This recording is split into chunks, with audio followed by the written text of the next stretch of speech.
In a world where people are losing their minds, who will be the voice of sanity, of logic, of rationale, of morality and truth?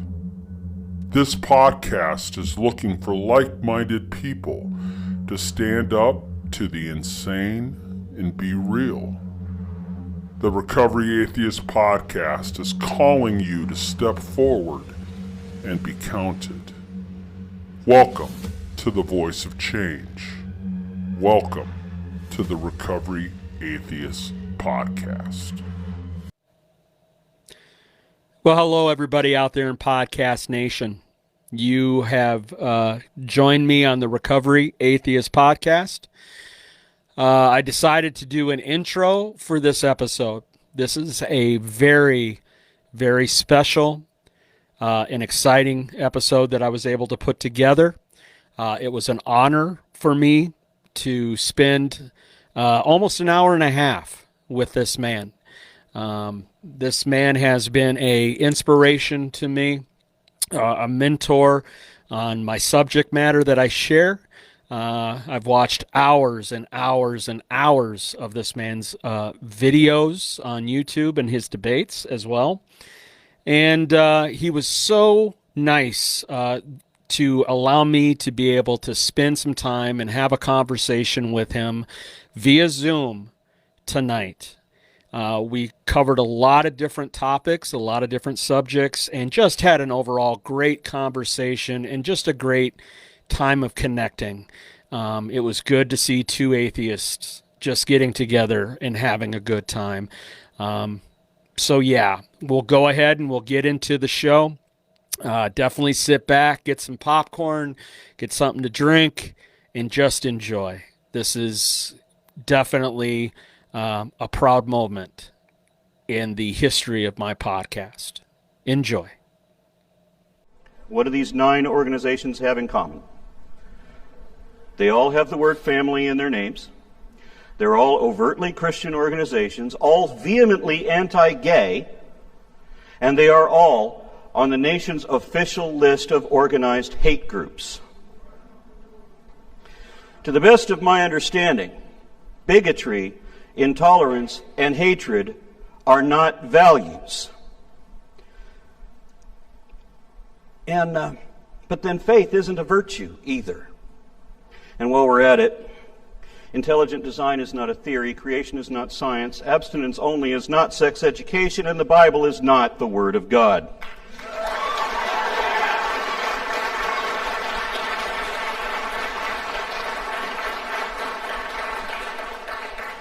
I saw a poster recently that said that Obama is not a brown skinned anti-war socialist giving away free health care. You're talking about Jesus. I also read an article written by a Christian that was complaining about how far the religious right have ventured away from the original practice of Christianity back when they were pacifists, renouncing worldly goods to help the poor. And for the same reason, I think it's funny when any Christian organization pretends to be about family values, because Jesus did not value families. Jesus said, "Do not think that I've come to bring peace on earth. I came not to bring peace, but a sword. For I came to set a man against his father, and a daughter against her mother, and a daughter-in-law against her mother-in-law. He who loves son or daughter more than me is not worthy of me. And he who loves mother or father more than me is not worthy of me." He also said that whoever comes to me and does not hate his mother and his father and his sisters and his brothers and his children and his wife and even his own life, he cannot be my disciple. So maybe it's not surprising that all these Christian organizations with the word family in their name are really hate groups. I know some Fox News followers who imagine that allowing for gay rights will somehow cost them religious liberty. So I asked a few of them, face to face, what difference does it make to you if a gay couple gets married? How does that infringe your rights in any way at all, or impact you at all? And the answer was, in essence, that gay marriage is a threat to the free expression of religion because Christians feel oppressed when they're not allowed to oppress other people.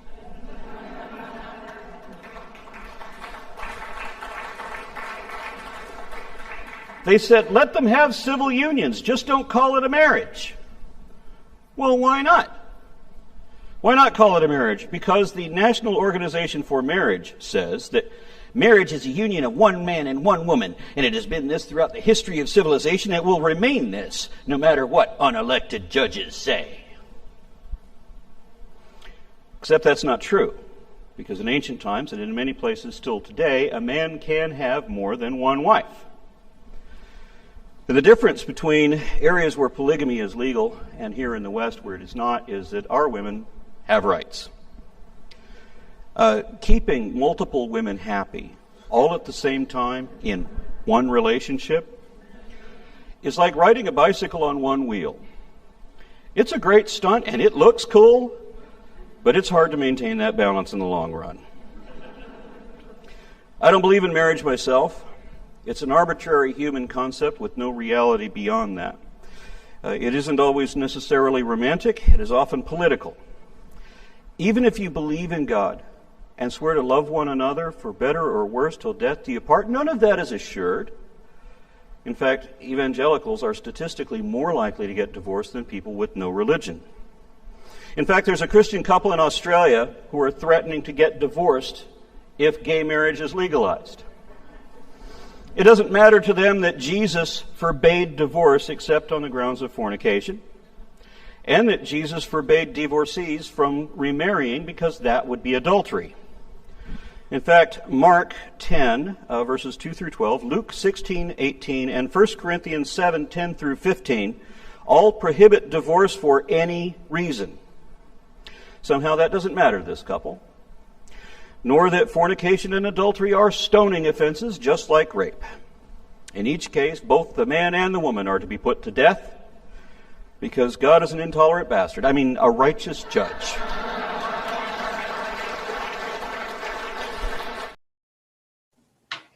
Howdy, hey. Well, hello, sir. How you doing? It's all right. It's all right. Well, I am honored to have you with me right now. Thank you for taking the time. Oh, my pleasure. So how you been doing with this whole COVID thing in the new year? I have been quite a homebody. I'm fortunate in that I work from home and I've been doing online classes. So that's been good. That's been certainly advantageous. Definitely not traveling as much as when you had all your conferences like the Unholy Trinity and all that, I'm sure. Yeah, it's amazing. When the COVID thing happened, it canceled so many international trips. I mean, I managed 1 year ago next week, I was in South Africa. Mm-hmm. And in January, I was in Mexico. So those were the two international trips that I managed to do. And then I was supposed to do a cruise of the Caribbean, which would have gotten me into like 2 other countries that I could add to my list of, checking off countries I've been to. That would have been nice. I like to be able to say that I've been to more countries every couple of years. That would be nice. And I had to cancel 2 trips to the UK. Mm-hmm. Yeah, two different ones. 2 of them. Yeah. I was supposed to be in London twice by now. Well, I since I started watching you and started watching Seth and Matt, I'd always seen like there's one of Seth videos where he's here in Minneapolis. I'm in Duluth, Minnesota, and I'm like, man, I can't wait for another time. Maybe you guys come up here for a conference. And then this whole COVID thing came, and it's like, well, I think I'm going to have to put that on the back burner for a while here because, yeah. Are we recording yet? Yeah, we're actually recording. Okay, good. I want to tell you another quick story. In the last 2-3 years, there was a number of trips I was very excited about, but that ended up falling through. So and I was a little, more than a little upset at those. I was invited twice to speak in Russia, and both of those trips collapsed. And I kind of knew that they would be, because I could see how doing an atheist conference in Russia wasn't going to work. anymore, you know. And it was just, I sensed that those trips were doomed. One in Moscow and one in St. Pete. And then there was another one where I was invited to Sao Paulo, Brazil.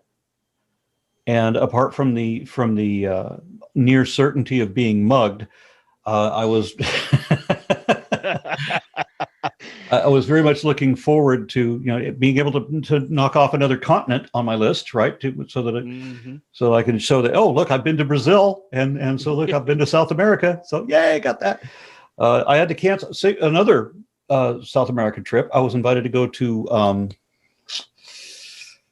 Colombia, and I was excited about that until it turned out that the organizers thought that I was rich and would just fly around the world on my own dime on invitation. Like, no. No, you're trying to make some kind of business out of it. I mean, come on. Well, even if it wasn't a business, I mean, the situation was that if you want me to come to speak at your group, you're going to have to pay for my plane and my hotel. I mean, you're going out of your way for them. I mean, you would think. And I don't think it's being outrageous. I mean, I wasn't asking for a huge sum of money on top of that. No. Honestly, all it was like, no, I'm not asking you to pay me. I'll come and I'll speak and I'll enjoy it, but you're going to have to pay for the flight. I'll book a cheap flight, but you're still going to have to pay for it. Right. Yeah, and they were not able to book international flights, not there. So that had to cancel. But what I was leading up to is there was a big trip that somebody had invited me to. It was somebody who was in India, and he wanted me to come speak in his school in India. And I said, well, that'd be fine. I've been to India once before, and so I'd love to go again. I went alone. I didn't take my wife with me. When I went to Delhi, which is like the major hub, and that's where he wanted me to speak. But while I was there, I also took a flight down to Vijayawada, which is down south toward the coast, and they did a World Atheist Convention there. An interesting thing that they have a very little known atheist center where they have their own block of flats, they have their own museum, they have their own hospital. I mean, it's a whole community center block for atheists. And right across the street is the same thing for Catholics, and right across the street is the same thing for Muslims. It's the only place in the world where there is an atheist community center. And I went to go visit that, and I thought it was really great. They all live together in harmony that way? Or wow, their own block of flats and everything. That's progressive. Yeah, that was cool as fuck. So I wanted to go. And my wife didn't get to go see that. She wasn't able to go to India with me. So I wanted to do that and take her with me. And then, of course, while I was there, because, you do, I took a taxi ride for 4 hours from Delhi to Agra to go see the Taj Mahal. And so that meant, going the 4-hour trip and then spend the night and then go see the Taj Mahal and then spend the next night and then take the 4-hour taxi ride drive. Same taxi up and back. He waited for me for a whole day. That trip on the taxi cost me $16 American. You can't even go 5 miles. You can't even go 5 miles on a lift for $16.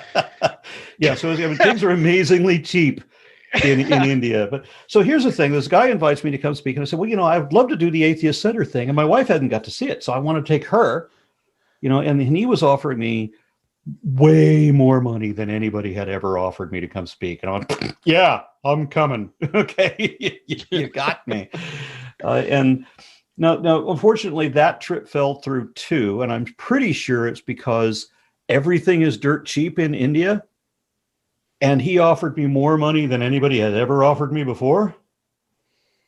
So I'm pretty sure that the school in India said, fuck no, we're not paying for that. I get that. But it was still disappointing because when he was offering me this, we set up this trip and I'm like, okay, this is how that would work. I would have enough. I would fund my own flights.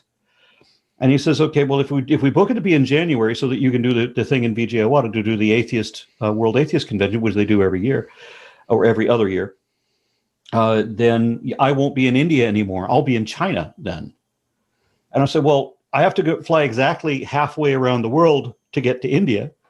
So I either turn around and fly back, or since I'm booking the flights myself, I can just continue on and come see you in China.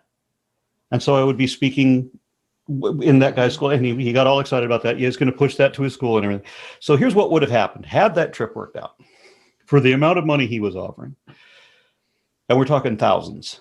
So I would have gone, I live in Dallas, Texas. I would have gone to London, and then to Dubai, and then to Delhi, then to Vijayawada, and then back up to Agra, and then back up to Delhi. And then I would leave and I would go to China.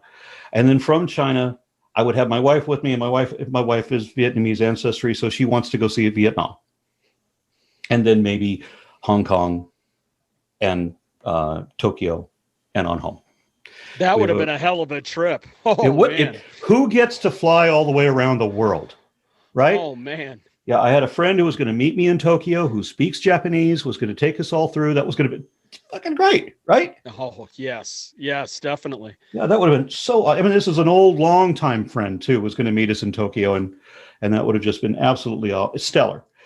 But, of course, that trip fell through. But I actually dodged a bullet in that, because, remember, the Vijayawada thing was in early January.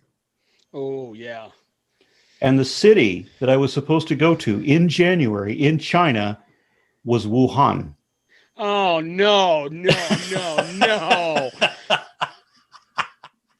Not ground zero. No. Ground zero at just the wrong moment, too. Oh, that's one of those times where if there was ever a moment that you would want to thank God, that would be the moment. Yeah, I'm still disappointed that trip didn't happen, because damn, that would have been great to literally fly around the world, you know? Because there's 2 time zones I've never been to. And they're both time zones in which most of that time zone atheists can be killed just for being. Right. Yeah, and one of them is Bangladesh, and the other one is the other one's right next to it. What is it? Malaysia? Malaysia, yeah, you got Malaysia that's there. Yeah, so the 2 worst places to be atheist. Right. Yeah. Well, and see, I find that interesting. Like today, I'm able to check where I'm being listened to through my podcast, and today I got Bolivia, so I'm on every continent now, which is sweet. But I'm like number 4 in Vietnam when it comes to religious podcasts. I've got lots of people in India who are downloading.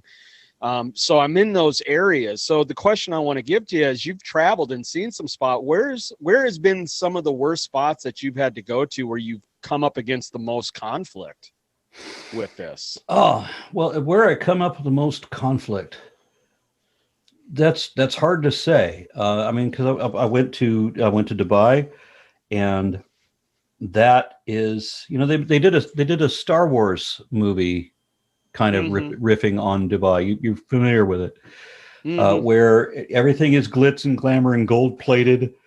It's like Las Vegas, but don't look behind the curtain. Don't look backstage. Well, it's one of the richest cities in the world, Yeah. I mean, it's, yeah. So a friend of mine took me out there, and I remember he and I sitting in one of the sidewalk cafes at a shishka bar, where we're also it was a hookah bar, so we're smoking weird tobaccos out of this giant hookah. We're sitting outside, and it's always perfect weather, even in January. It's always perfect weather, and we were counting Aventadors, because you can't just count Lamborghinis. There's too many of them, so you just count the Aventadors.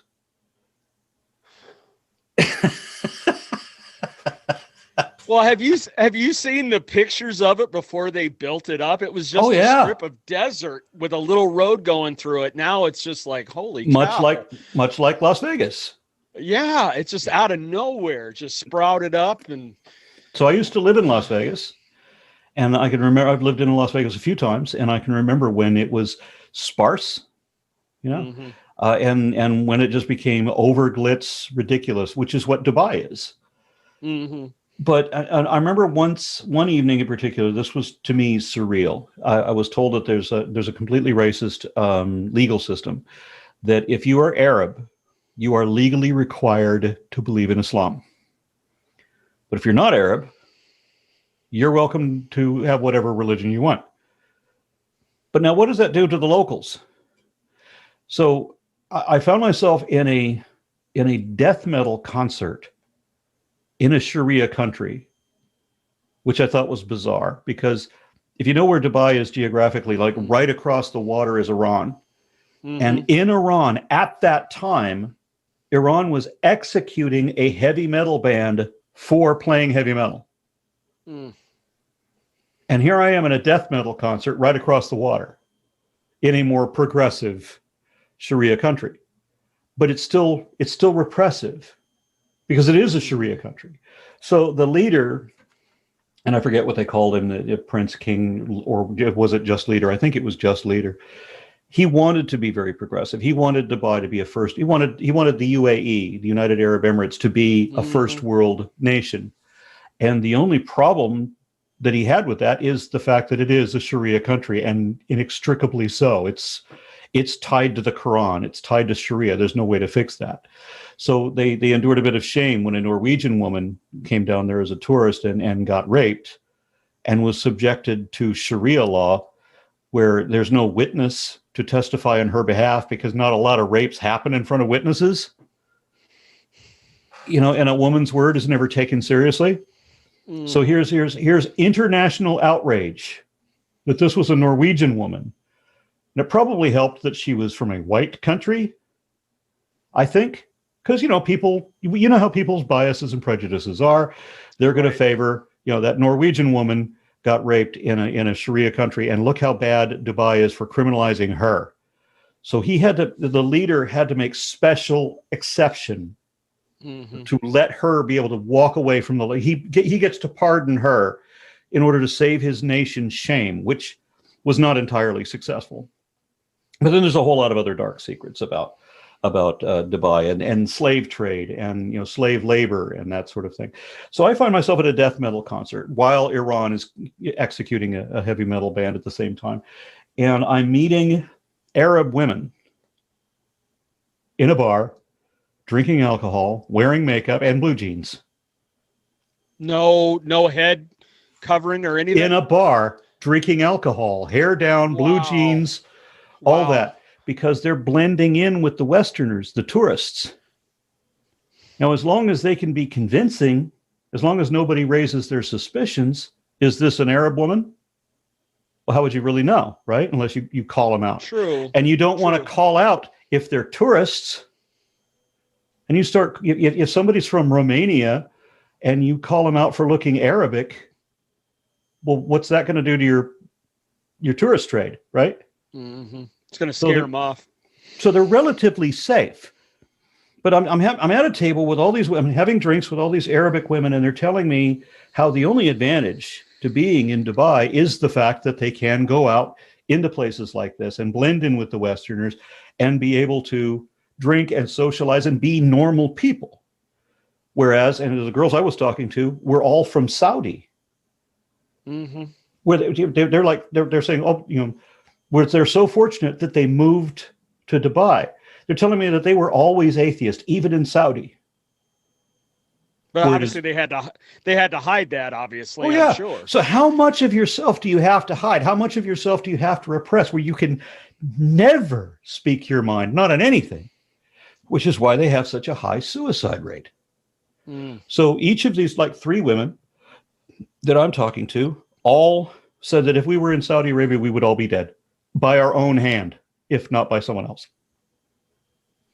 Well, and that leads me to a good question. One of the topics that I had emailed you about is, one of the biggest things that I get from people that when I tell them I'm an atheist is, well, Jay, where do you get your morality? But yet when I look at religions, I go, morality, first off, how the hell do you even have the right to talk to me about morality when you accept the morality of what's in the Bible, the Quran, whatever you want to look at?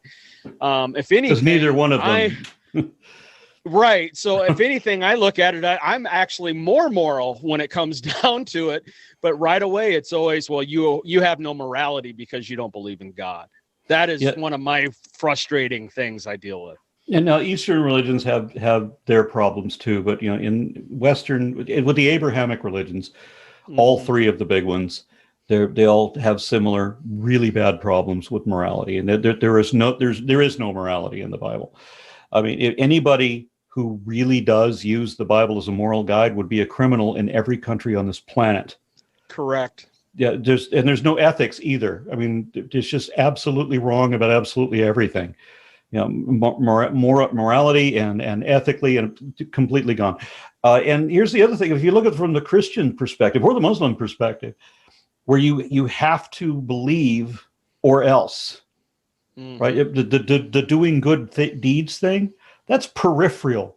If you're not a believer, doesn't matter how many good deeds you do. Your good deeds are like filthy rags, right? It's all about, do you believe? Do you pay tithes? Do you do what you're told without question, reservation, or reason?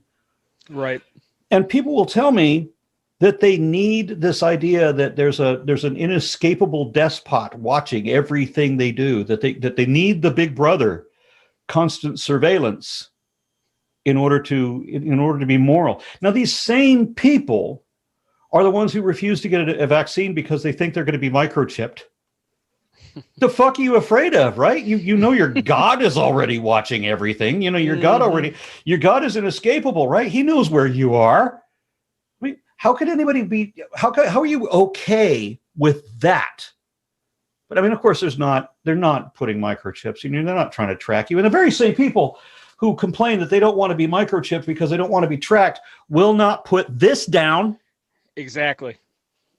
Well, and the thing is with the thing is with the whole microchip thing, one of the biggest arguments that they want to talk about is, well, that's, you know, is it the mark of the beast? Is it going to be the first thing to have happen that we're going to get these microchips? And next thing you know, they're tracking us. We're doing all of our financial transactions with it. Is this the start of the new world order? And they get all this fear based from it.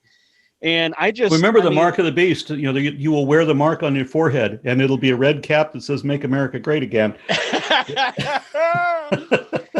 Oh man, am I so happy he's no longer in there. You and me both. So on the morality thing, now I did a video about this recently as part of my Systematic Classification of Life series. It's episode 49 for any listeners that want to look that up, in which I describe how humanity became, you know, we're interdependent on each other. No man is an island, right? I mean, we are a social species. We need our connective bonds, and this is why we can't be the like lone wolf doesn't even work, because wolves are not lone, right? There's only a handful of animals that can be completely on their own, that are not social animals at all. But we are very social, and we need to be. So before we developed our intelligence, and after we lost our excessive muscularity that the gorillas and the chimpanzees have, we're weak and frail and dumb. But the one advantage that we had, even over the other apes, was that we were collective. We were a group, and we needed each other. And the advantage that gave was that grandma may not be able to keep up with the rest of us when we realize that there's a predator coming, when there's a Dinofelis chasing after us, and we're all you know, trying to run. And when we're not, and then mind you, we're not quite human yet. We look the part, all except for our brains are too small, and so that means our skulls are too small. So we'll all look like we're microcephalic. But grandma can't keep up, or Junior can't keep up, and rather than sacrifice either of them to the saber-toothed cat, the whole rest of the tribe turns around, faces the predator with sticks and with rocks. And it could take any one of us. That cat can kill any one of them, but he fucking well can't kill all of us. And we're all armed. We're dumb as fuck, but we're armed. And there's a lot. We outnumber you. And together, we could overcome anything. And this is before we became intelligent. Our intelligence developed after that. So it was our camaraderie. It was our natural, our evolution as a social species caused us to have this compassion for our family, friends, and fellows, right? Especially for those who were weaker than ourselves. Rather than victimize them, what good is that going to do? You're the biggest and the strongest, and you're going to victimize everybody else. That means that, it doesn't, you know, like 1 million years BC, there are people that that think that that's the way that if you've ever seen that movie, you have the one tribe of cavemen who it's all about might makes right and who is the strongest, right? But that doesn't work in a society. The strongest man needs to be supported by the rest of his group, and he needs to support the rest of his group. It has to be interactive. We become dependent on society, and society, as an abstract concept, also depends on our mutual beneficial interrelationships. And so what ends up happening over a course of time through natural selection and so forth is the people who have, let's say, underdeveloped prefrontal lobes or dysfunctional mirror neurons or whatever, the people who are selfish, sociopathic, psychopathic, just in general selfish and narcissistic, those people, mathematically, as a matter of population mechanics, they tend to be eliminated from the gene pool, either by being banished or imprisoned or killed. So survival of the fittest, pretty much. Whereas those people who show more compassion, it's just like when we bred dogs. Mm-hmm. Right? If you have a bad dog, you put the dog down. Mm-hmm. But the dog that is loyal and supportive and that defends you and that loves you, you keep that one. Right? And you keep breeding those until you have a best friend. Well, that's what we did with ourselves. Mm-hmm. So the people, the guy who, the upstanding guy whose word is his bond, who you can trust and will defend you and that will provide for you and support you and all, you're going to do everything you can to preserve that guy. And you want to be that guy. That's the guy everybody admires, right? Mm-hmm. The woman has the same kind of thing. If you're in the stereotypical, or let's just say typical gender roles of the past, the woman is in the same condition. I mean, where is it loving, nurturing, supportive, caring, right? That's the person that you want to preserve. That's the person you want to defend. And so this is the way we built our bonds. This is literally where our morality comes from. This is where Christians get their morality. Mm. They just make the mistake of imagining that they only do good because there's some inescapable despot forcing them to do good. They know that's not the case. Our prisons are full of religious people who kill anyway because they have a personal relationship with their God. And your magic imaginary friend always knows and understands every bullshit excuse that you have for why you did whatever you do. So your God always forgives you for whatever the fuck you did. Of course he does. When you die, your God is going to pat you on the back and say, yeah, you were supposed to do that. So the death penalty isn't even a punishment. Mm-hmm. It's a release. So religion has gone against morality every way that it can. And lying is an immoral act. And that's all religion is a lie. And a means of manipulation. Well, I grew up in a Pentecostal church. My dad is a pastor of a church in Southern Indiana right now.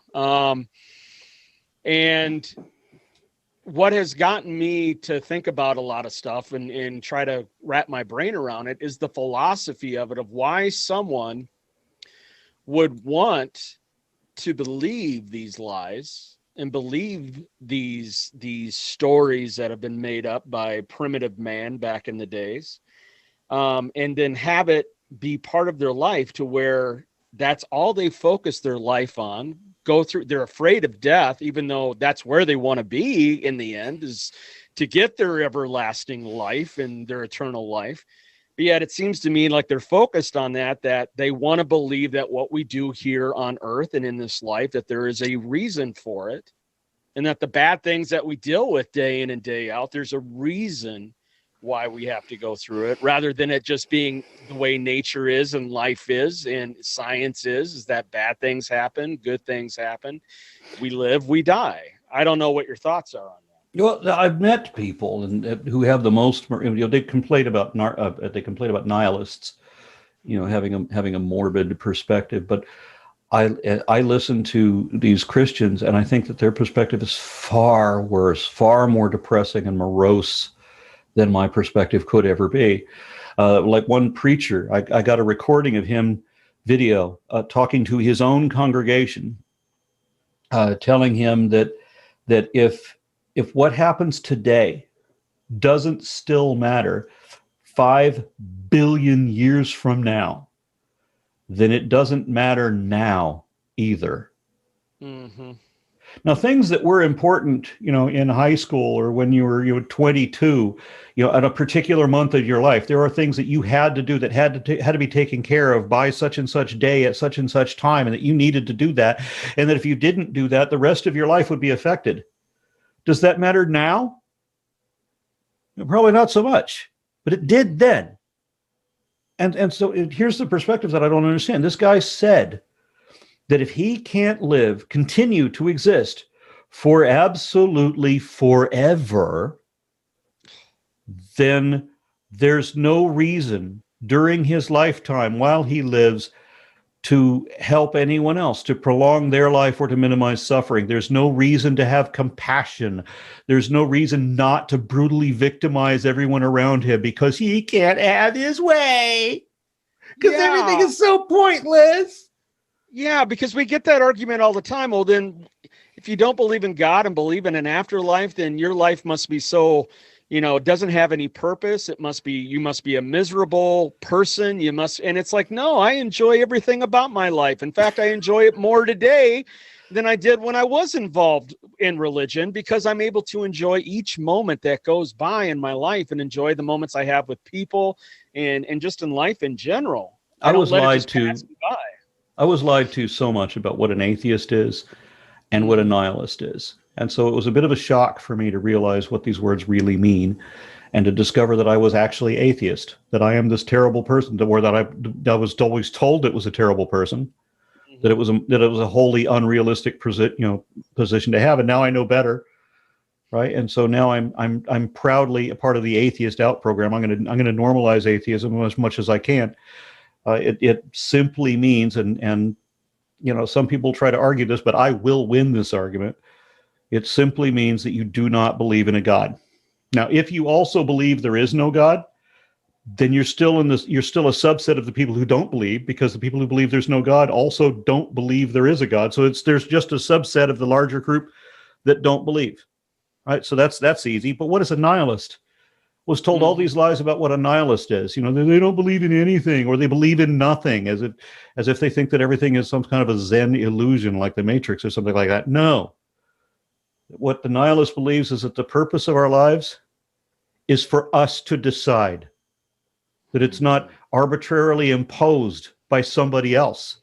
And I don't understand why everybody wants to have a purpose in their lives when God's purpose for you is obviously to be a pawn.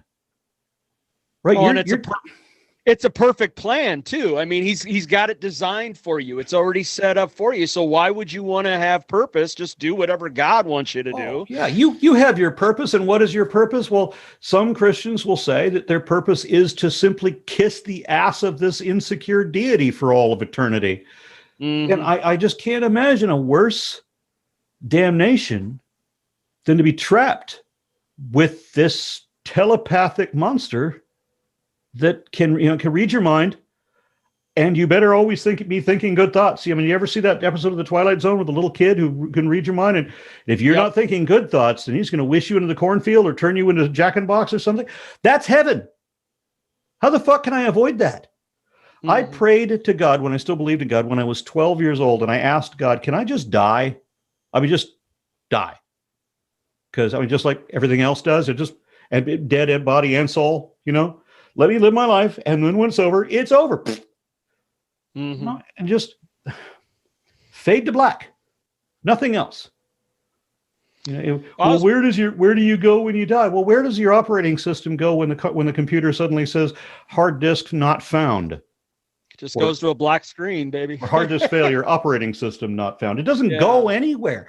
We don't go anywhere when we die. We shut off. Exactly. So if you want your life to mean something, you decide what it is, and then you work to make it to that end. Now, I don't have to continue living forever. I don't have to be remembered forever. You know what I'd like? I'd like somebody after I go maybe a few years later, have a drink in my honor or have a fond memory of me. If that's my purpose. Just one of them. I've chosen to have a few purposes in life. One of them is to fight against lies, because I think that lies and violence are both in the same category, that you resort to lies the same way you resort to violence as a last resort, in a desperate measure of self-defense, and sometimes not even then. Sometimes it's not even excusable then. And you certainly don't lie to defend your fucking truth, because if you have to lie in defense of the truth, then it was never truth to begin with. Exactly. And people always lie about what the truth is. They pretend to know what they don't know, and they claim facts that are not facts. Well, sorry, that's lying too. So I have to tell people all the time, I say, the truth is what the facts are, what we can show to be true, not whatever we assume or imagine beyond or instead of that. Right. And that goes into one of the topics that you do a lot in your videos, and I've watched a ton of them over this week dealing with this, is the whole definition of theory. So the idea of evolution is just a theory. They love to be able to use that as, well, that's just a theory. That means they still don't know what it is, when they don't really understand what the definition of it, when it comes to science, what a theory means. Yeah, if I could do a quick rundown on this now. This is not the explanation that you would get in a science textbook, but it's still accurate.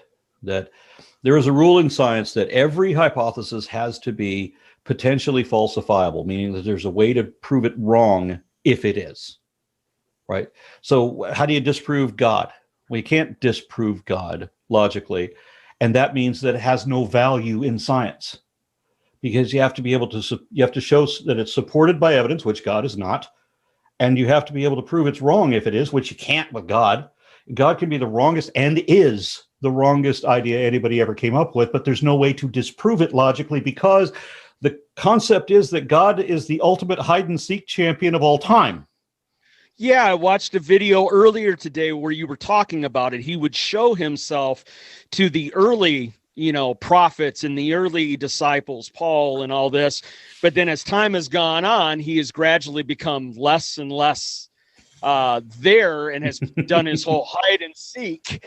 And now we have no evidence that way of him showing himself. And so, yeah, I get where you're going with that.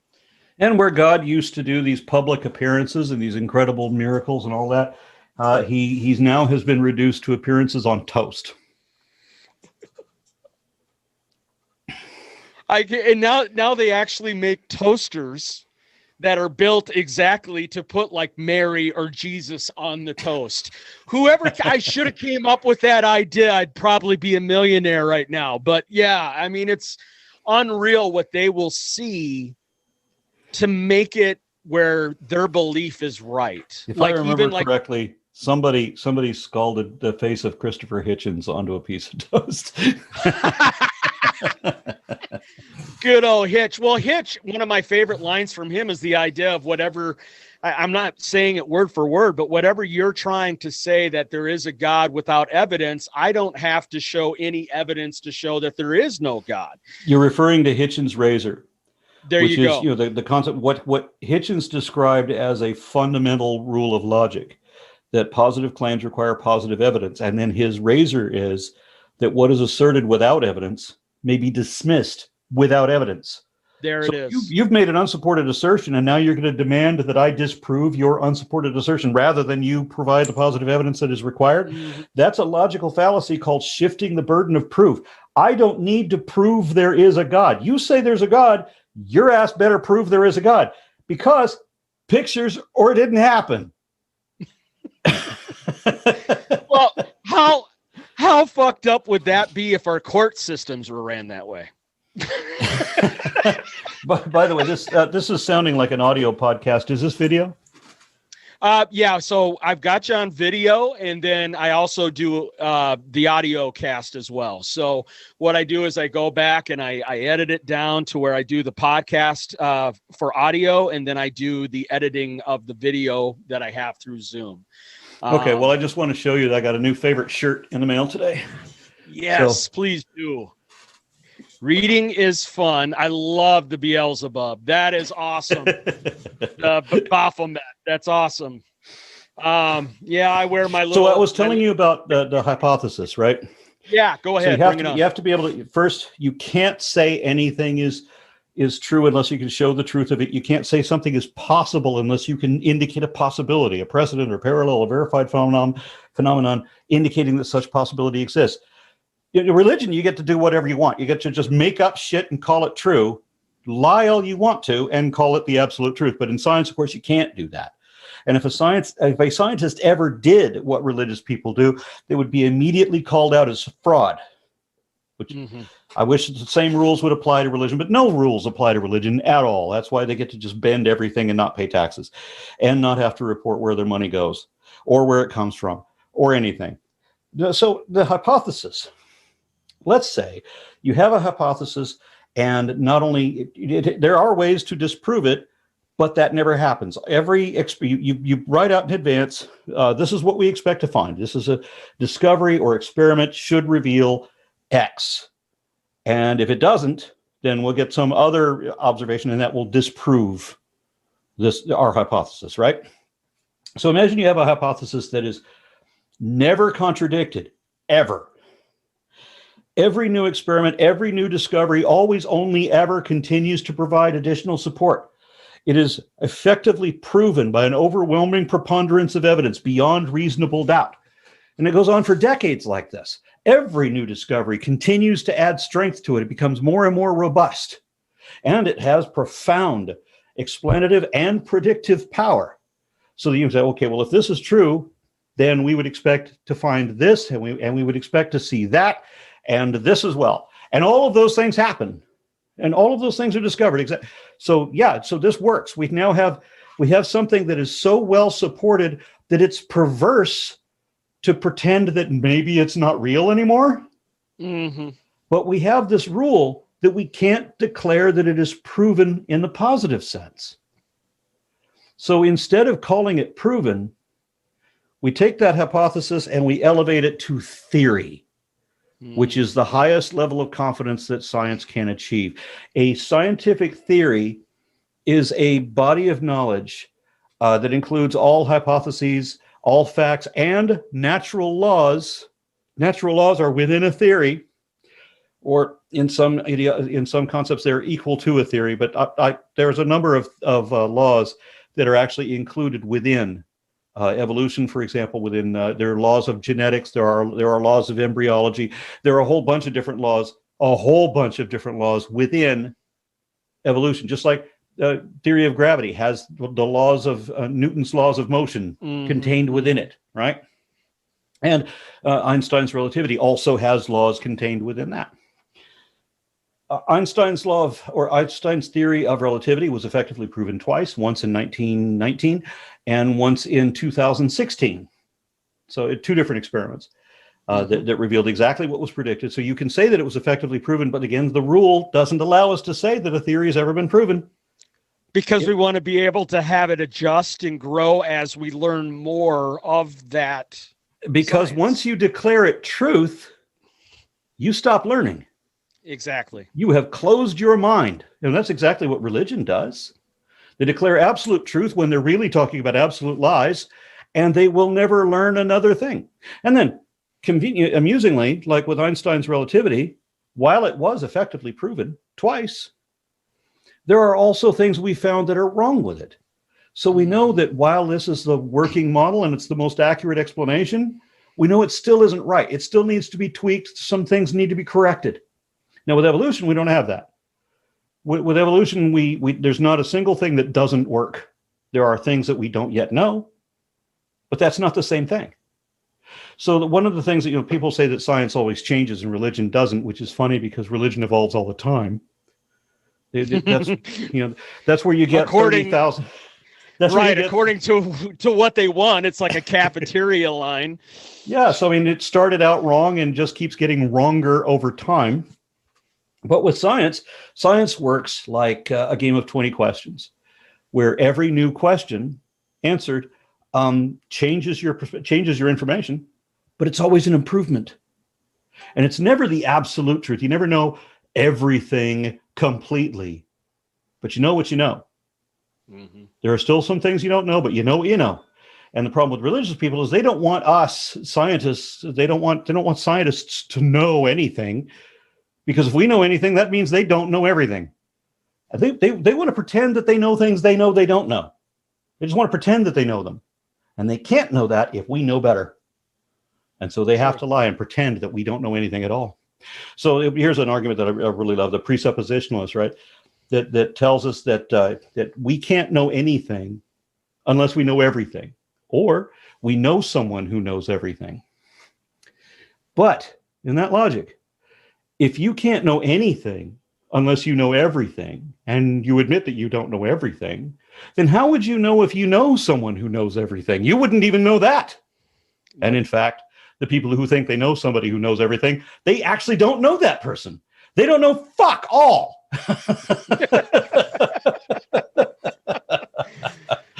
Oh, man. I love the presuppositionalist arguments. They're so fucking stupid. They keep citing the Bible, right, like Romans 1, to try to misunderstand that passage, to pretend that we all know that there's a God just like they do, except that the Bible has like a half a dozen different places where the Bible is clear. Not everybody believes in God.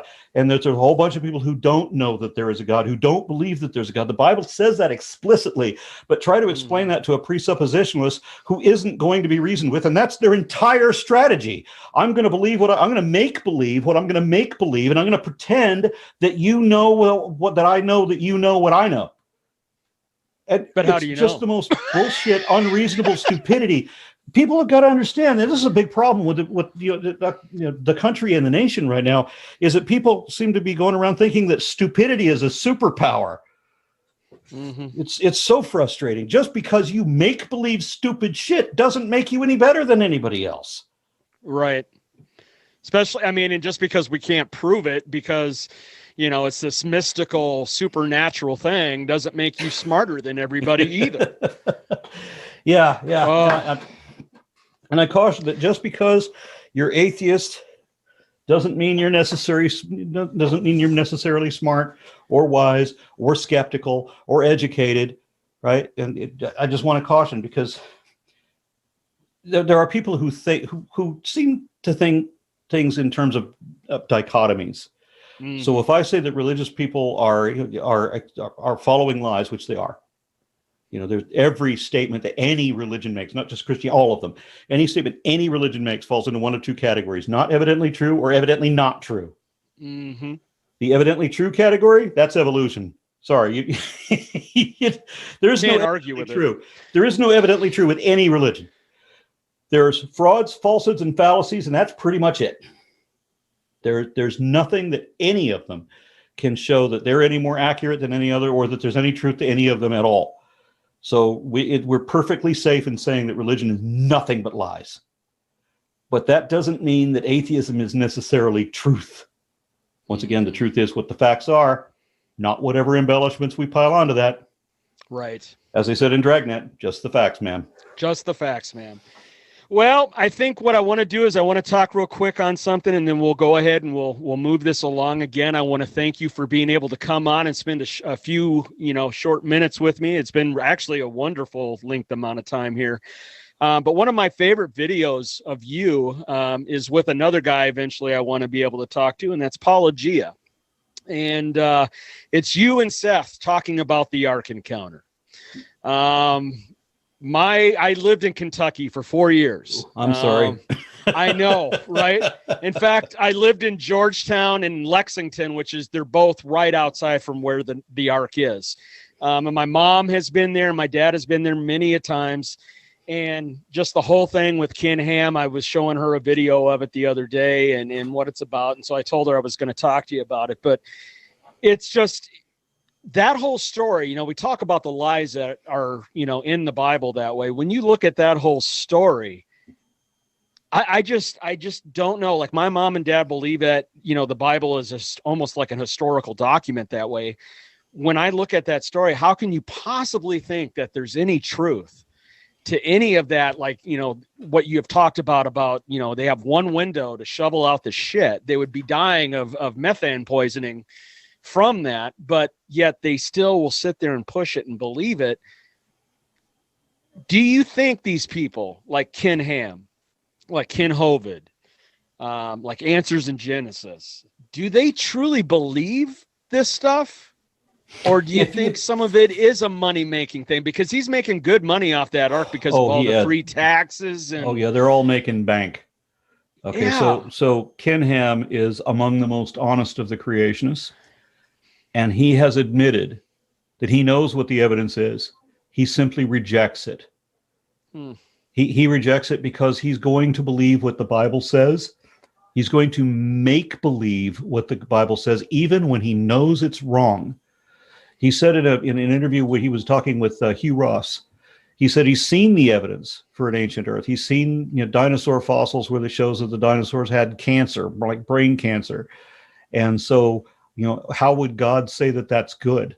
So his book of man-made mythology that was written 2,500 years ago only, and by people who are completely ignorant of dinosaurs and all space-time and everything, his folklore says that God created everything by magic all at once and said it was good. And he's going to believe that. Fuck the facts.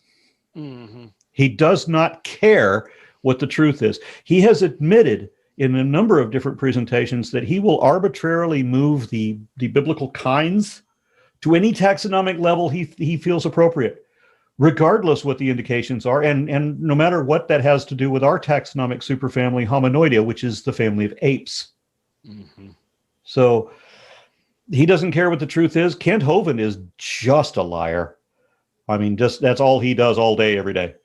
Yeah, from what I've seen of his videos and stuff, yeah, I mean, it's just he's full of it. I mean, completely full of it. A handful of lies that he tells all the time is evolution teaches that we came from a rock, except that no academic textbook, no atheist professor ever said that life came from a rock. And not only that, but there's no figurative way that that's true either, because the first organisms didn't even include minerals. Okay, so there's nothing that qualifies as a rock even in the construct of the earliest organisms. We did not, in any sense, come from a rock. Hovind is wrong about that. He knows he's wrong about it. I've personally corrected him where I know he's gotten those corrections because these are videos with him or speaking to him directly online. Right. I have corrected him on this over and over again. He knows he's wrong, but he can't admit that he's wrong because then he'd have to get a real job selling used cars. So he also tells another lie that evolution is the dumbest religion, and evolution is not a religion by any definition ever at all. So he knows that's wrong too, and that he has to lie about it, and he's not going to stop lying. He's a professional liar. That's how he made all his millions. That's why he spent 9 years on all. He was convicted on all counts of a 58 count indictment of 3 different types of fraud. He is a convicted fraud. That's all he ever was. Yes, he is. Wow. It's just unreal how people will follow these guys fully. They no question about it at all, just fully invest everything into them financially, spiritually, whatever they want to call it, and just completely agree and believe everything they say. But when you show them the facts about anything that goes against what they believe, and it's factual, there's actual substance to what you're trying to show them, it's make believe. It's frustrating. I'm sure it is, Aron, isn't it? It's frustrating because it's like we're made out to be these. Go ahead. We're made out to be these horrible, horrible people that just don't. We're just these godless heathens, yet these other people that are in these religious groups lie through their teeth and everything, and they think it's okay.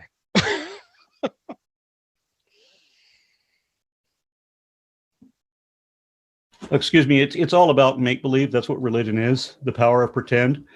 And when I say that, I mean in every literal sense. It is literally pretending.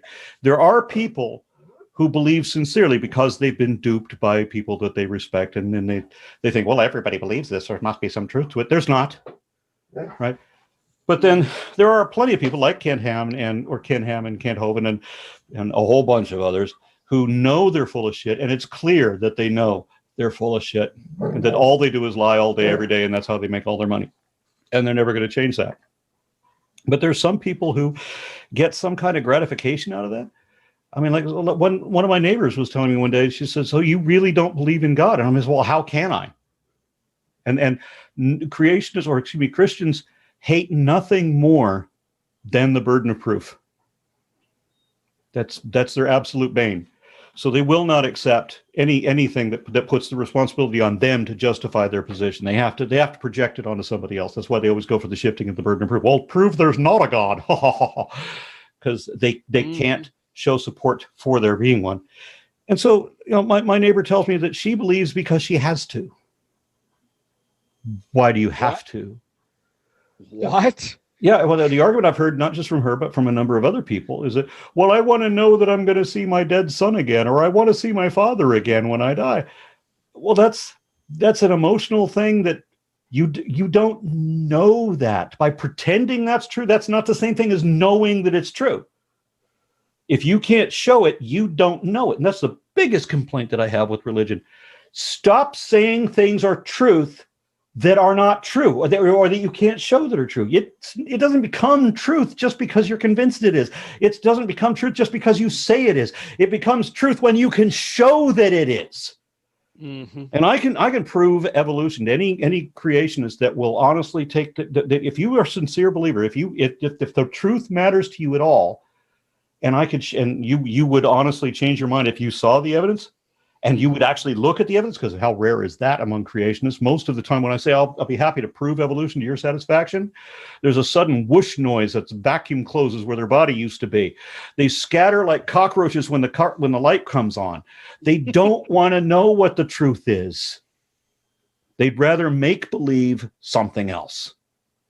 Yeah, it's the whole Matrix movie where he says ignorance is bliss. I never understood that. I remember I was raised by a bunch of creationists. I mean, I all the mentors, all the adults in my childhood were all creationists, every one of them. And I remember several times being told, "Thou shalt," how dare you question the word of God, or that ours is not the reason why, ours is but to do or die. Why do you keep telling me that I shouldn't answer questions? What do you mean, how dare you question? I'm a human. That means I'm curious. That means, I have questions and you should give answers because you're the fucking adult. And what I would hear instead is ignorance is bliss. And my response to that, I remember at 8 years old, I answered, but knowledge is power. Mm-hmm.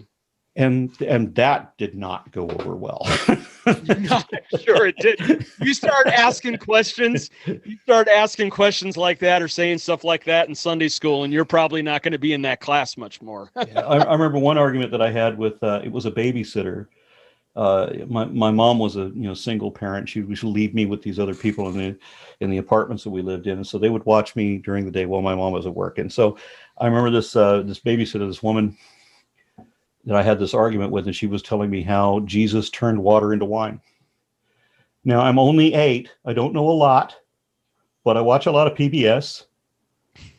I knew that water is H2O. That's the chemical formula everybody learns first, right? 2 hydrogens, one oxygen. Even at 8 years old, that. Most 8-year-olds, I thought, would know at least that. At least if they're nerd kids, they're going to know that.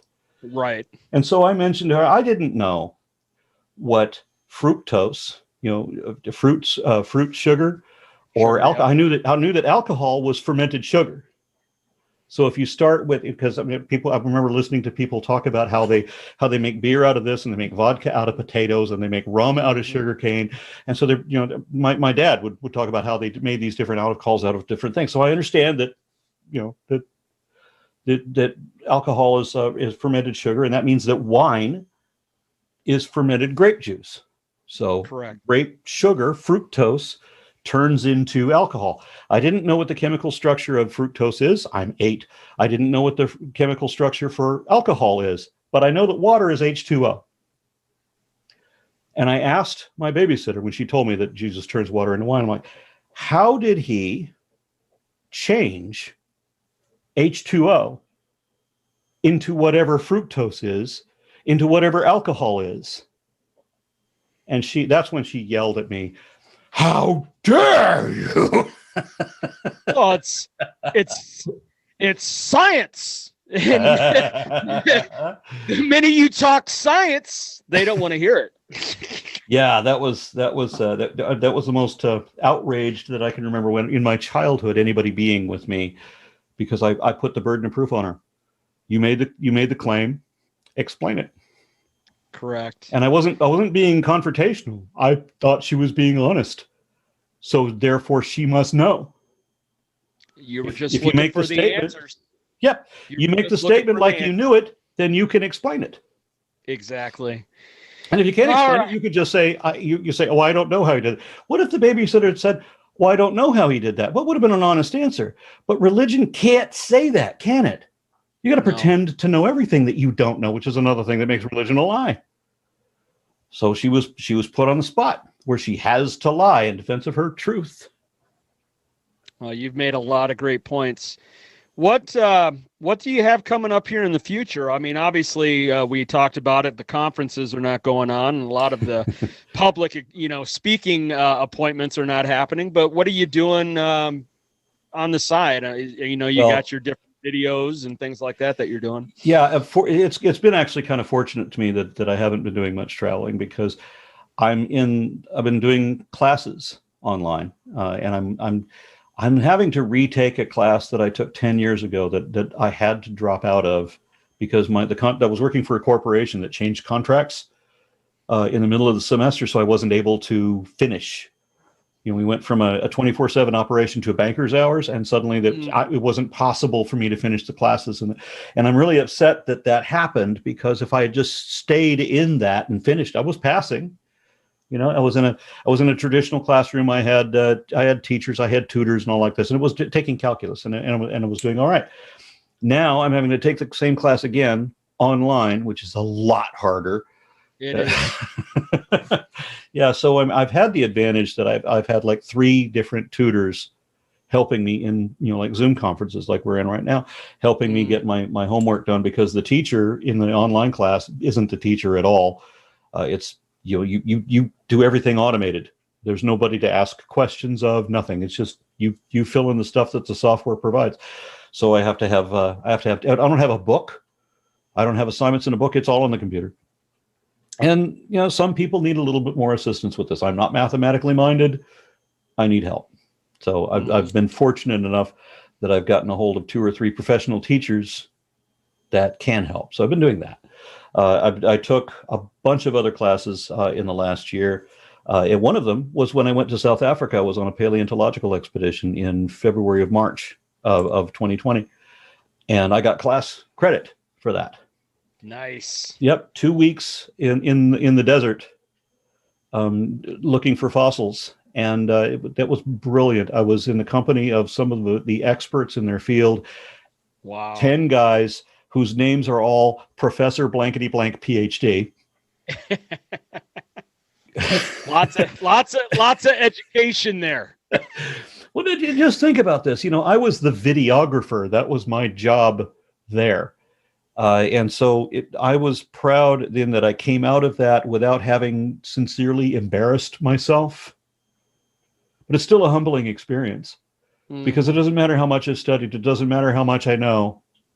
These guys are PhDs, and they have years of practical experience, in specifically this.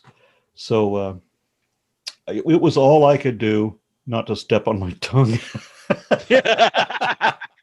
kind of like how I feel right now talking to you. I remember one of the embarrassing things when I kept finding pseudofossils. That's where you find a rock that looks like something, but it isn't. It's not at all. It's fool's gold, baby, fool's gold. There is that. So finally, I had the one redeeming day out of the whole 2 weeks where I actually found a cache. I found a boneyard where Nice. the first time I picked up this rock, and I'm like, this looks like a bone. I turned it over and I'm like, oh, it's a bone. Yay! and then right as I found that, I'm like, I find a whole crap load more of them. So there's like what it was a prehistoric river that it's like a bend in the river. So like dead things would like mash up on one side.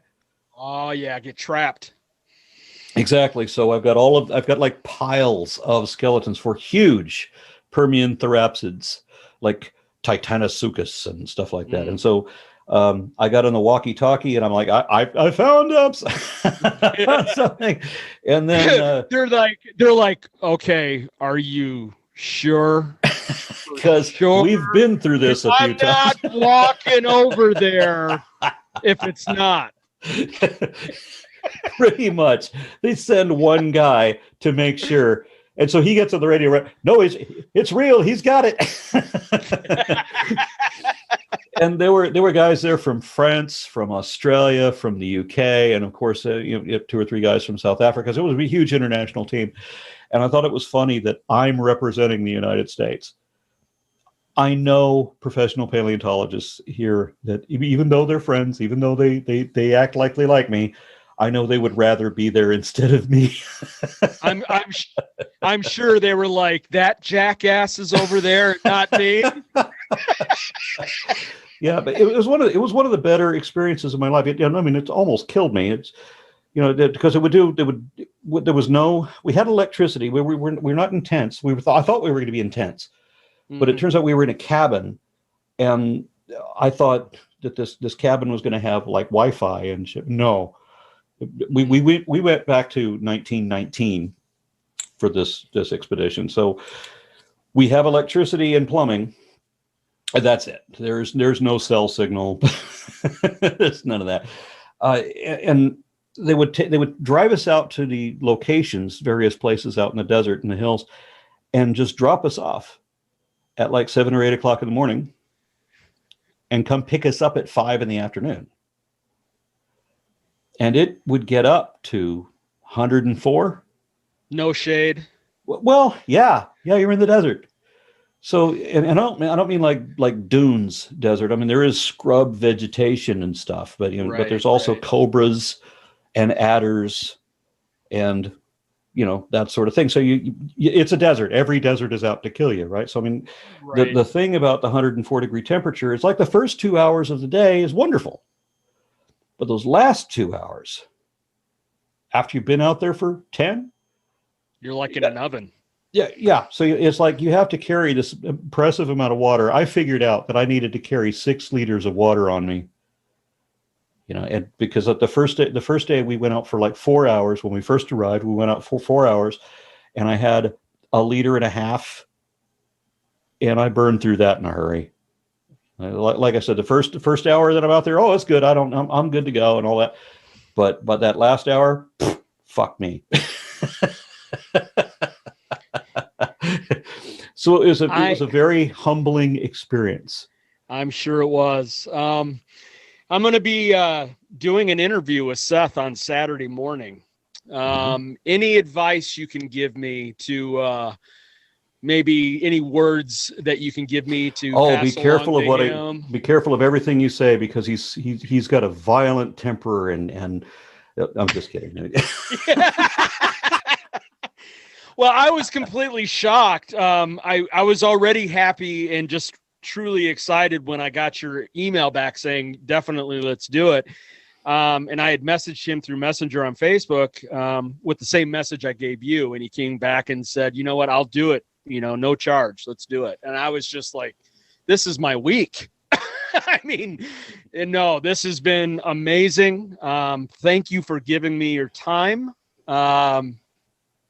Continue to do what you're doing, because it's definitely helping me and it's helping the people out there. And, without you and Seth and Matt and Hitch and Dawkins and Sam Harris and all of them that I've sat and watched through and went through, I would not be where I'm at today. Yeah, true story. The first time I saw Richard Dawkins, it was many years ago. Like I want to say 20 years ago, maybe longer. It might have been 30 years ago.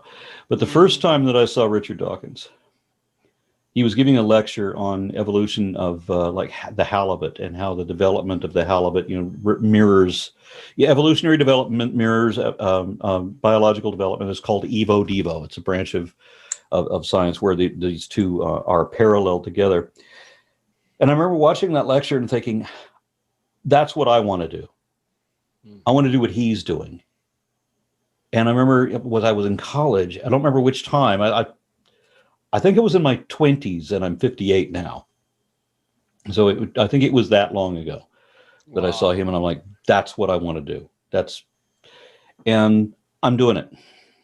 So I count myself hugely fortunate.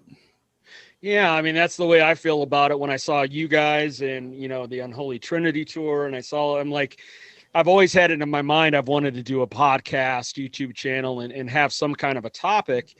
And being the recovery atheist, I'm in recovery from alcoholism. And a lot of the biggest issues that we have is atheists that go into exactly have happened to have a higher power of God. Now I'm in AA. I follow the steps, but I've been able to change it into my way of looking at it for a higher power. Obviously, science has a lot more of a higher power to me than any kind of an imaginary God. So it's not like I can control gravity or physics or things that definitely is a higher power. I interviewed somebody when I was in the Netherlands who was doing a series of presentations on the secular approach to Alcoholics Anonymous, or the secular alternative to Alcoholics Anonymous. I'll have to look up the guy and I'll see if I can get you in touch. But I mean, it seems like you've got a common thread there. I would love that. Yeah, I would love that. It's one of those things where I really felt that people were falling through the cracks. Someone like me, that were going, it's like, well, how can I get sober then if I'm not going to believe in this imaginary God, this creator, as they call it, this universe intelligent creator that they say in the book. And so I'm like, all these people are falling through. And a lot of us that go to these meetings and they hear that, they end up walking out and going to the bar because it's like, there's no hope for us. Yeah. So I started it because I wanted to show, I've got about a year now sober. I wanted to show people that you can, as an atheist, be able to stay sober and not have to have God be a part of it. Yeah, I tend to drink surprisingly. I'm often drinking on podcasts and everything just because I tend to drink socially. I rarely get drunk, and I don't like to get drunk. I got drunk on New Year's Eve, and I'm hugely embarrassed about that. I hadn't had anything to eat that day, and people keep bringing me, "Oh, would you like some champagne? Would you like another? Let's have a drink on me or whatever." And so that was embarrassing. I don't like to get drunk. I considered having a beer tonight, being on the podcast with you. I'm drinking water because I just opted not to. It's not. I don't need the alcohol. It's just something I do for I drink good beer, so I don't drink it often because it's expensive. Yeah. Yeah. I won't drink cheap beer. No, I get that. Yeah, I'm not much of a. I mean, I've got my little shot glass here. I mean, I sometimes will imbibe some liquor, but I'm pretty limited on the things that I like. I like Captain Moe's spiced rum, for example. But I went to go pick up somebody from an AA meeting, and I just went into the building for a few minutes, and I'm hounded about these people to why can't you quit? Like, I can quit. I don't need to, and I don't want to.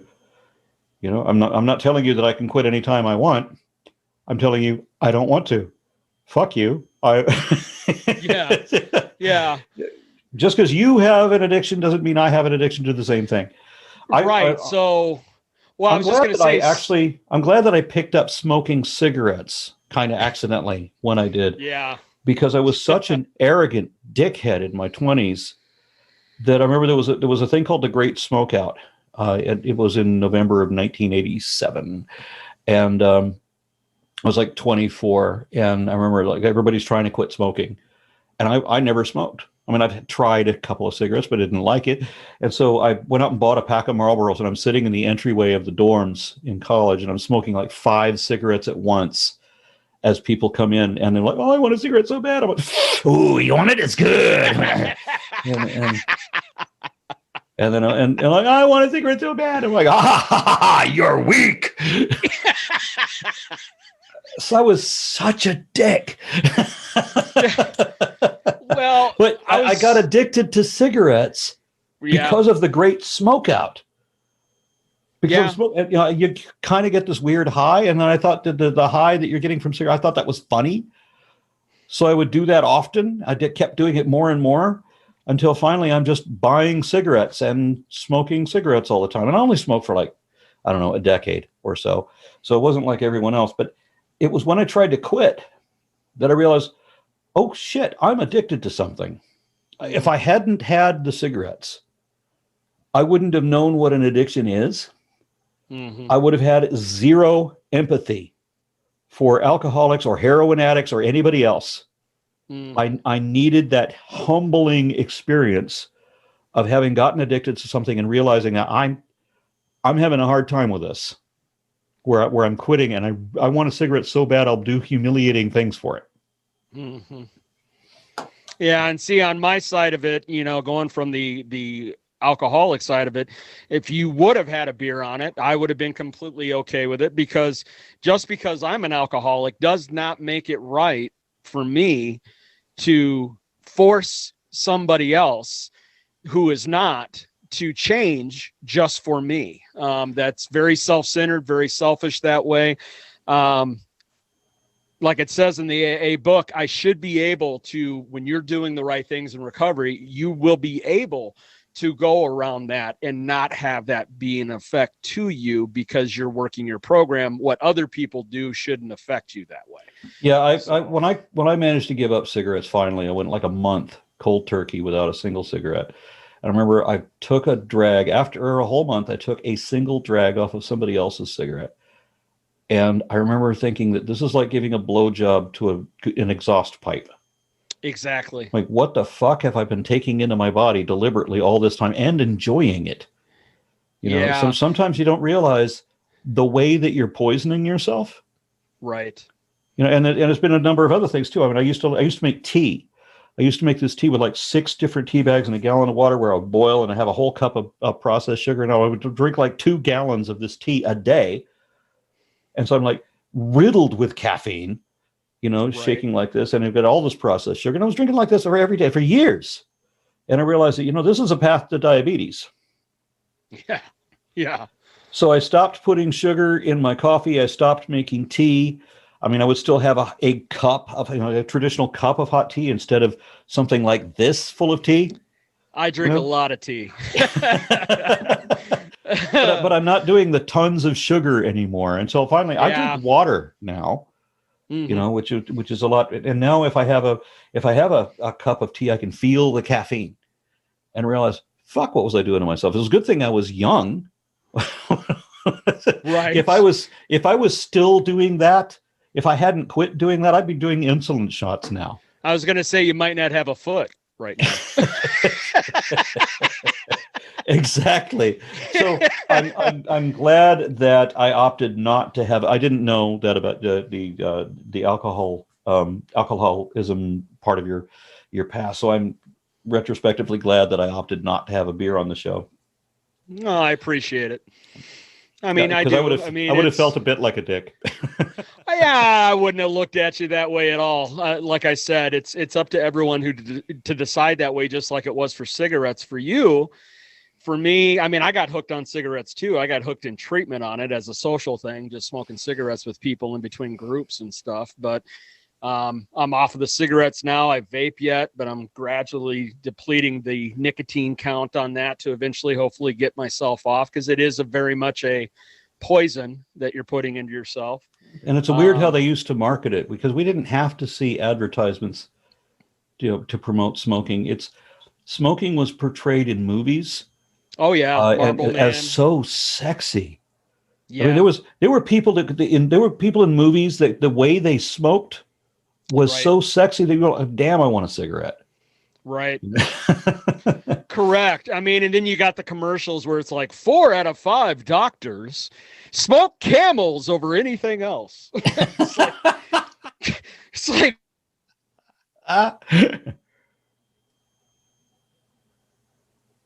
Whoops. Seem to have lost you.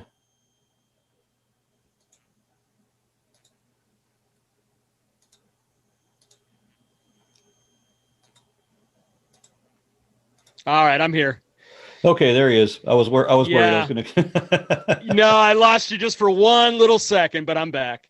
But Okay, good. so no, I'm very happy with my life today. It's taken me a lot of years to get myself around this, and I think a lot of it with AA and going back and relapsing and stuff was the idea that I couldn't get my mind wrapped around a God concept like they would want me to. And so since I've gone the direction in the last couple of years of being an atheist, it has really cleared up a lot of confusion for me, and kind of taken the haze away and has made me see life for what it is and what I've been doing to my life without having that shame of, oh, I'm going against God and what his way of life is for me. And you know how that is for people. One of the things another thing that turned me off to religion was that, there is no justice. The worst people in the world get away with everything. Mm-hmm. And people who don't deserve the shit that's dumped on them just keep getting dumped on. Mm-hmm. I know Christians who I have relatives who, one person in particular has just like the worst life ever of anybody I've ever met. And this is somebody in my family. And I'm like, just, can you not catch a break? I mean, ever at all? And he's a believer. He's a Christian. He never stopped believing, no matter how much Jesus shit on him. He keeps, I'm like, you're always in a hospital or in jail or having some horrible thing happen to you over and over and over again. When has anything ever been good in your life? Ever? Right. And here I am, this amoral atheist, and shit has always been good for me. I look at it. I put a meme on Facebook the other day, which is a picture of Jeffrey Dahmer. And it says Jeffrey Dahmer, cannibal, serial killer, asks God to forgive him, and now he's in heaven. And that's the philosophy that I just don't understand. You can be a murderer and make it to heaven, but you better not blaspheme. Yeah. You better not do that. Yeah, it doesn't matter the worst, most criminal people who just skate by everything and they're completely golden. Doesn't matter what horrible things they do to everybody around them all their lives. They live to a ripe old age and they're fine.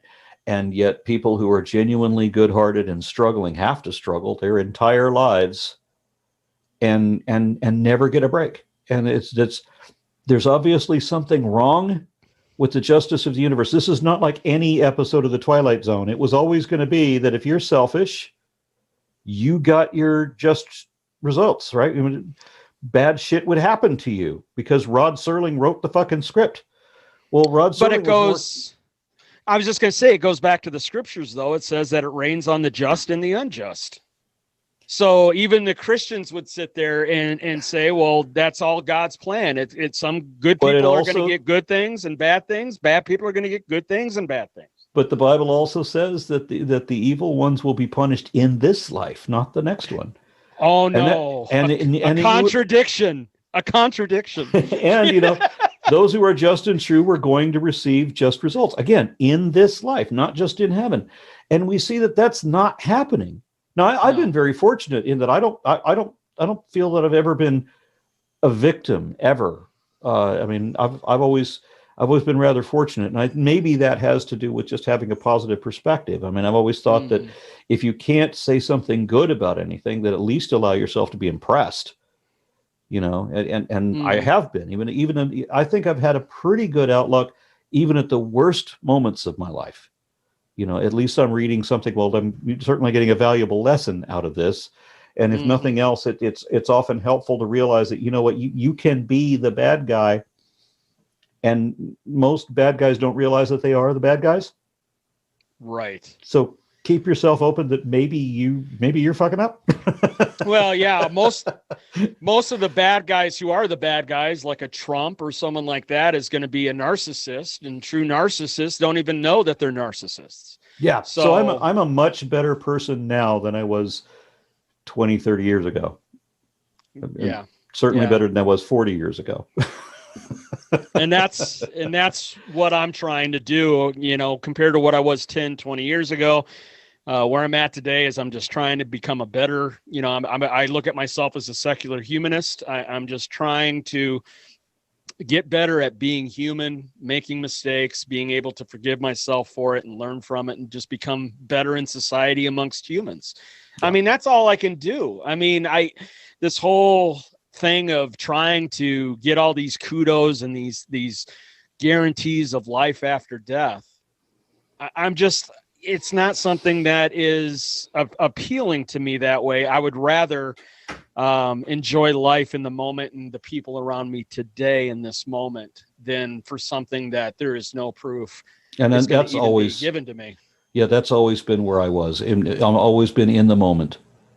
Yeah. And enjoy it. Enjoy what is happening now. There was somebody, I remember when I was a kid, there was a song that when I was a kid that said, you never know what you've got till it's gone. Yep. And I thought, that's stupid. Appreciate what you have while you have it, because you may not have it tomorrow. Right. So take pictures. Put it on social media, because we're all social media whores. Well, I'm fortunate that when I was a kid, we didn't have that. You had to buy a camera, and you had to buy film, and then you had to pay someone to develop the film. So most of the shit, there's not many pictures. I mean, I think I've seen maybe 25 pictures of my 20s. Mm-hmm.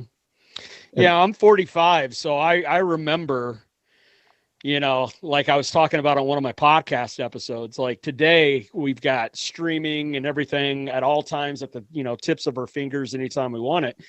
And I remember when cable was coming. Oh, cable's coming on Thursday. Woo! Cable. And it was the turn knob cable, not the remote cable. And we're so about that instant gratification now, that we don't even realize that you had to wait for the film to be developed. And it wasn't the hour waiting. It was before that. Yeah. I feel very fortunate that I grew up that I lived when I did, that I was the age that I was when I was, and I'm not missing that, because I think that I'm loving that we live in the smartphone age. I'm loving that we live in the internet age. I'm loving that we can have this conversation right now. Yeah. Remotely. I can do that. Right. Remember when you used to have to pay a long distance charge for the next zip code over? Right. It would add a crushing amount of money to your phone bill if you make a long distance call. And now I regularly talk to people all over the world. So that's what would I mean, there's no way. I mean, especially if you're a podcaster or you have a YouTube channel or anything like that, especially with COVID and everything that's going on that way, there would be no way for us to be able to have the content that we have that we're able to get out without technology being the way it is. And one thing I don't like to do and have never liked to do is to just complain. Now, some could argue that what I do with arguing religion and trying to promote secularism and everything, they're saying that I'm arguing for a living, and maybe there's a justification that I am just complaining, but I'm not complaining with emptiness. I'm complaining. I have a way of addressing the problem. I'm addressing it directly with the intent of correcting it. So there's I'm not a purpose. Yeah, there's a purpose in it. Yes. Yeah, and there's a goal that I believe I'm achieving. So I don't think I'm just belly aching or bitching about shit. I think I'm doing something about it. As a matter of fact, the podcast that I do, which I don't get to do very often because it's hard to find people that meet these criteria, but I like to do a show whose motto is, the Raw Men podcast, the motto is that anybody can complain, and everybody does. But I want to talk to somebody who not only has a positive, who has an answer or a plan to make things better, but is actually already working to that end. And so I like to spotlight people who are doing what they can to make the world a better place. Because everybody, I'm seriously, look at all the YouTube channels that all they do is bitch about one thing or another, complaining about how this won't work or that won't work. Fuck, maybe it won't, but let's talk about what might. Or it's frivolous stuff that just has no real purpose or any kind of substance to it whatsoever. It's just mind numbing. So I try to be as positive. I try to be as positive and proactive and progressive as I possibly can be. So I want to talk to people who are already working at fixing shit and making things better. All right. On that note, I think we're going to have to bail. I think we will too. Thank you. Let's stay in touch. Let me know about that secular AA guy. If you get a chance to talk with them, let me know any kind of a contact for that. And I want to thank you again. And it's been an honor, Aron, for you to come on. Take care and best wishes. Okay. Thank you much. It was fun. All right. I'll talk to you later, bud. Bye-bye. Well, there you have it. What an amazing episode and a conversation that I had with Aron Ra. It was just really just enlightening, just a down-to-earth conversation that I am so honored to be able to have with Aron. And I really feel like I can call him a friend. And was just an exciting time to be able to talk to one of my mentors, one of my inspirations for this podcast. I hope you enjoyed it. I hope you got something out of it. Maybe you were upset about what we talked about, which is okay as well. I'm not against that. That's what I'm here to do, is to bring up these questions, to bring up the dialogue and the conversation about these issues. So yeah, I hope you enjoyed it. I know I enjoyed it, and I enjoyed putting the time and the effort into making this. So the only thing left to say is I've got another podcast that's going to be coming out this weekend. Another big one. It's going to be Seth Andrews, the Thinking Atheist. He's got the Thinking Atheist podcast. He's got lots of videos on YouTube. He is definitely a very popular atheist in the community. So I will be discussing things with him and having a nice conversation with him on Saturday. So I'm very excited about that as well. It's been an exciting week. I hope you guys, and everybody is having a great week as well. Again, honored to have Aron Ra on. Hope you enjoyed it. Take care out there. Peace. Thank you for listening to the Recovery Atheist podcast. It's now up to you. What will you do with what you've heard? How will you use it? I challenge you not to stay silent. Be heard. Be real. Be different.